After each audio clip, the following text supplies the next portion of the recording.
ஒரு எம்என்சியில் ஒர்க் பண்ணிவிட்டு பார்ட் டைமாக இந்த ஒர்க் எடுத்து பண்ணிகிட்ருக்கேன். துபாயில் ஒரு 26 வருஷமாக இருக்கோம். நாங்கள் ஃபுல் ஃபேமிலி அங்கே தான் இருக்குது. ஆக்சிஸ் ரொம்ப பிடிச்சி, மெயினாக ஆக்சிஸ் ஏன் பிடிச்சதுங்கிறதுக்கு நிறைய காரணம் இருக்குது. நான் ஒர்க் பண்ண பேக்ரவுண்டில் பார்த்தீங்கன்னா யூரோப்பியன்ஸோட ஒர்க் பண்ணியிருக்கேன், கொரியன் எல்ஜி எலக்ட்ரானிக்ஸில் கொரியன்ஸோட ஒர்க் பண்ணியிருக்கேன். ஒவ்வொருட கல்ச்சர், அவங்களோட இது எல்லாமே தெரியும். அவங்களோட ஹெச்ஆர் மேனேஜ்மெண்ட்லாம் எப்படி அதெல்லாம் தெரியும். ஆனால் ஆக்சிஸில் எது ரொம்ப பிடிச்சதுன்னா, ஹெச்ஆர்னு ஒரு சிஸ்டமே இல்லாமல் எப்படி ஒரு டிசிப்ளின் கொண்டு வந்து அந்த ஹெச்ஆர் படிக்கிறதுக்கெலாம் அவங்க பெரிய அந்த ஹார்வர்ட் யூனிவர்சிட்டி, லண்டன் அந்த மாதிரி ஆளுங்களெல்லாம் எடுத்து எம்ப்ளாய் பண்ணி வச்சுருப்பாங்க.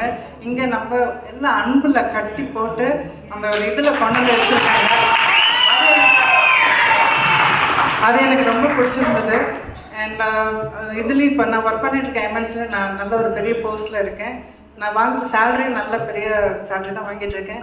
ஆனாலும் ஃப்யூச்சர்னு ஒன்று பார்த்தோன்னா அதே அந்த கண்ட்ரிலேயும் இருக்க முடியாது. அந்த கண்ட்ரியில் நிறைய இது ஃப்யூச்சர் கிடையாது எங்களுக்கு. ஸோ அதனால் எப்படி இருந்தாலும் நம்ம ரூட்ஸ்க்கு வந்து தான் ஆகணும்னு சொல்லிட்டு என்னோடய எதிர்கால ஃப்யூச்சருக்காக நான் ஆக்சிஸில் இது